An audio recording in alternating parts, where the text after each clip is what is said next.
Before we begin this powerful story, please take a moment to like the video and subscribe to the channel. We share real stories that inspire, teach, and stay with you. Your support helps us keep them going. Jacob called his sons together and said, "Gather around so I can tell you what will happen in days to come. Come close, sons of Jacob. Listen to Israel, your father. Reuben, you are my firstborn, my strength, the first sign of my vigor, excelling in honor and power. But you are unstable like water. You will no longer excel because you went up to your father's bed. You defiled it. Simeon and Levi are brothers. Their swords are weapons of violence. Let me not enter their counsel, for in their anger they killed men, and in their cruelty they hamstrung oxen. May their anger be cursed, for it is fierce. I will scatter them in Jacob and disperse them in Israel. Judah, your brothers will praise you. Your hand will be on the neck of your enemies. Your father's sons will bow down to you. You are a lion's cub, Judah. You return from the prey, my son. Like a lion he crouches and lies down. Who dares to rouse him? The scepter will not depart from Judah, nor the ruler's staff from between his feet, until he to whom it belongs comes, and the obedience of the nations is his. He will tether his donkey to a vine, his colt to the choicest branch. He will wash his garments in wine, his robes in the blood of grapes. His eyes will be darker than wine, his teeth whiter than milk. Zebulun will live by the seashore and become a haven for ships. His border will extend toward Sidon. Issachar is a strong donkey, lying down between two burdens. When he sees how good the resting place is and how pleasant the land, he will bend his shoulder to bear the load and submit to forced labor. Dan will provide justice for his people. As one of the tribes of Israel, Dan will be a snake by the roadside, a viper along the path that bites the horse's heels so that its rider falls backward. I wait for your salvation, Lord.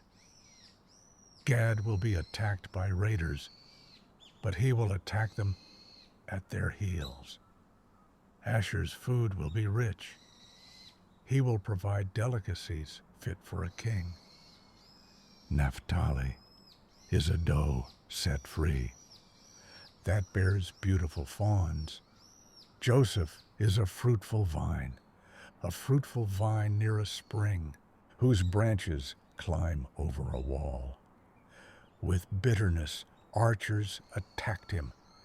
They shot at him with hostility, but his bow remained steady, his arms strong, because of the mighty one of Jacob, because of the shepherd, the rock of Israel, because of your father's God who helps you, because of the Almighty who blesses you. With blessings of the heavens above, blessings of the deep below, blessings of the breast and womb. Your father's blessings are greater than the blessings of the ancient mountains. They rest on the head of Joseph Dash, on the brow of the prince among his brothers. Benjamin is a ravenous wolf. In the morning he devours the prey. In the evening he divides the plunder. These are the 12 tribes of Israel, and this is what their father said to them when he blessed them, giving each one a blessing suitable to them. Then Jacob gave these instructions: I am about to be gathered to my people. Bury me with my fathers in the cave in the field of Machpelah, near Mamre in Canaan. That is the cave Abraham bought from Ephron the Hittite as a burial place. There Abraham and Sarah were buried. There Isaac and Rebekah were buried. And there I buried Leah. The field and the cave were purchased. When Jacob finished giving these instructions, he drew his feet up into the bed, breathed his last, and was gathered to his people. Joseph threw himself on his father's body, wept over him, and kissed him. He commanded the physicians to embalm his father. So the doctors embalmed Israel. It took 40 days, as was the custom, and the Egyptians mourned for him 70 days. When the mourning period was over, Joseph went to Pharaoh's court and said, If I've found favor in your eyes, let me go and bury my father just as he made me swear. Pharaoh replied, Go and bury your father as he made you promise. So Joseph went to bury his father. All of Pharaoh's officials went with him, the elders of his court, and all the leaders of Egypt. Joseph's entire household, his brothers, and all of Jacob's household went too. Only their children and livestock remained in Goshen. Chariots and horsemen also accompanied them, a very large company. They came to the threshing floor of Atad, near the Jordan, and mourned with loud sorrow for 7 days. When the Canaanites saw the mourning, they said, This is a solemn mourning by the Egyptians. So the place was named Abel Mizraim. Then Jacob's sons did as he had commanded them. They carried him to Canaan and buried him in the cave of Machpelah, near Mamre, the field Abraham had bought as a burial place. After the burial, Joseph and his brothers returned to Egypt with all who had gone with them. When Joseph's brothers saw that their father was dead, they were afraid and said, What if Joseph holds a grudge and pays us back for all the wrong we did to him? So they sent word to Joseph, Before he died, our father gave this command: Please forgive your brothers for the wrongs they did to you. Now we ask you to forgive our sins. Joseph wept when he heard their message. His brothers came and threw themselves down before him.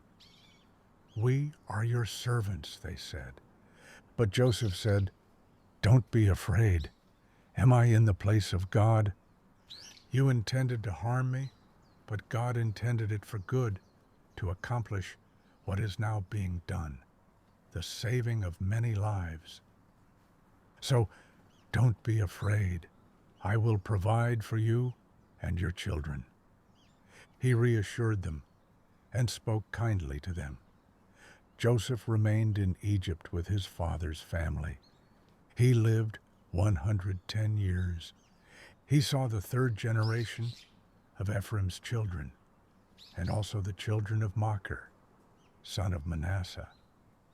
Before he died, Joseph said to his brothers, I am about to die, but God will surely come to your aid and take you up out of this land to the land he promised to Abraham, Isaac, and Jacob. And Joseph made them swear an oath. When God comes to help you, carry my bones up from here. Joseph died at 110 years old. They embalmed him and placed him in a coffin in Egypt.